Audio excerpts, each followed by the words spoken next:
I'm going to have to know that we're going to make a deal. I'm not going to be wasting my time. I've always had a great relationship with Vladimir Putin, but this has been very disappointing. I thought this would have gone long before peace in the Middle East.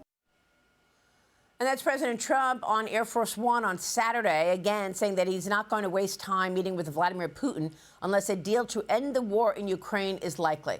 It comes after President Trump hit Russia's two largest oil companies with sanctions to pressure those companies and Putin into ending the war, a move that helped push global oil prices higher by 5% last week.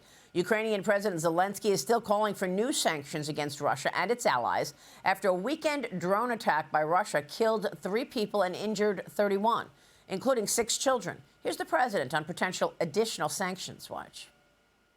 Mr. President, should the EU use frozen Russian assets to help pay for defense of Ukraine? You have to ask EU. I'm not involved in that. That's up to EU. Are you considering additional sanctions against Russia? You'll find out. Joining me now live from Brussels is the U.S. Ambassador to NATO, Matt Whitaker. Ambassador, good to see you. What do you believe the impact is on those sanctions on the 2 oil companies out of Russia? Well, they're significant, and it's good to be with you this morning. I think what we need to understand is that Russian oil and the sale of Russian oil is the lifeblood that continues to fund the war machine and continue to prosecute this war. And so, we've called for, obviously, our NATO allies, especially here in Europe, to stop buying Russian oil and gas, and we're working with them to transition as soon as possible for them to hopefully buying a lot of American oil and gas. And then, obviously, the 3 big purchasers, China,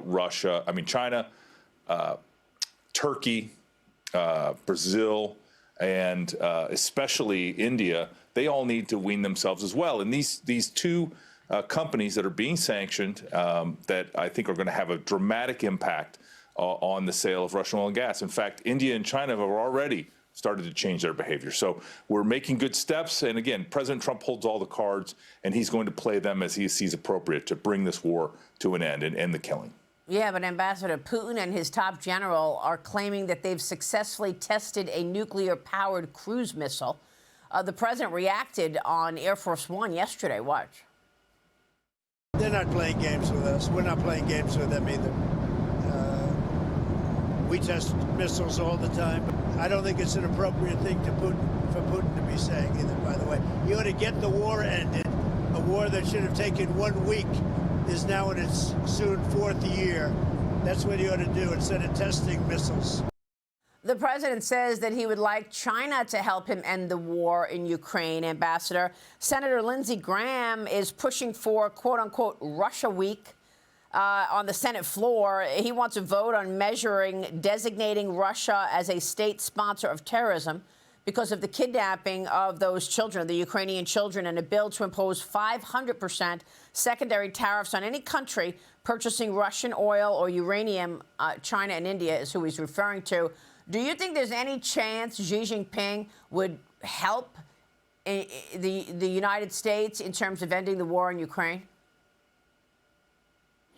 Maria, there's a lot for President Trump and President Xi to talk about on Thursday. And one of the main things is to get China on side to put pressure on Russia to end this war. And, President Trump has been pretty clear the war should end. It's been going on way too long. The killing, as he said, it should have taken a week. And the fact that in 4 years now, Russia has gained about 1% more territory and lost about 1 million casualties in trying to prosecute that war, I think demonstrate that this is a frozen front and the war should just stop at its current line of contact. But all of that would accelerate if China would take the side of peace, would stop buying Russian oil and gas, and would stop providing dual-use technologies, whether it's drone component parts or other technologies used in missiles to help Russia continue this war. And so I think China is important to this, and President Trump is going to have a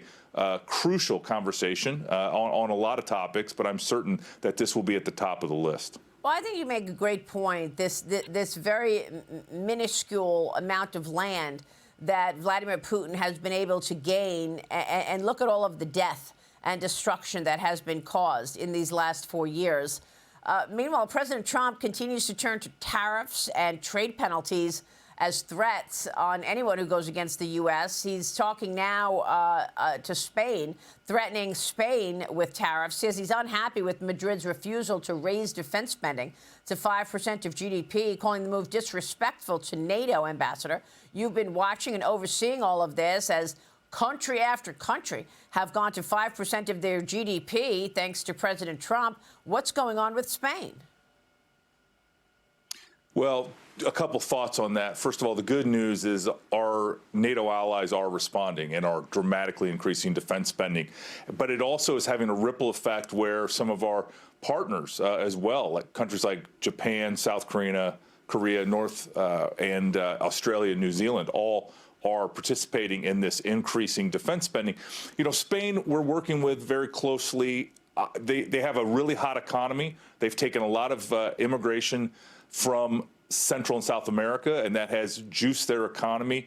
And so, you know, they're going to get there, and they have to hit at least 2% this year, which they agreed to, with a path to 3.5% on core defense spending, plus a total of 5% on defense and defense related. But, you know, Spain is going to have to account. You know, we're going to have North Atlantic Council meetings, we're going to have foreign ministerial meetings, we're going to have defense ministerials, and we're going to have a summit, obviously, in Ankara in next year in July. And so all of that, Maria, is going to be in accounting. Where are you in your spending? And Spain is an ally, a part of NATO, and they've agreed to the same agreement that everybody else has. And we will expect Spain to meet us there and increase their defense spending as well. I think it's yet to see what kind of progress they make here in the next year. But, you know, we're not giving them any exceptions or outs on this defense commitment. Yeah, I like the idea that President Trump surrounds himself with allies going into these important meetings. And I don't know about what will happen with Spain, but certainly to see this deal that he did with Australia in terms of an Australia trade framework, 10% baseline tariff, you know, FDI, investment in America, buying rare earths, as well as Australia buying defense. I would imagine is a positive going into his meeting with Xi Jinping. He's lining up his allies from Australia to, you know, Japan and beyond going into this meeting. That's important. Yeah, it's something that I'm talking about every day here at NATO, and that is that we need strong allies, and we need those relationships to be strong with each individual ally. So our bilateral relationships need to be strong as well, and that's not just here at NATO, but it's worldwide.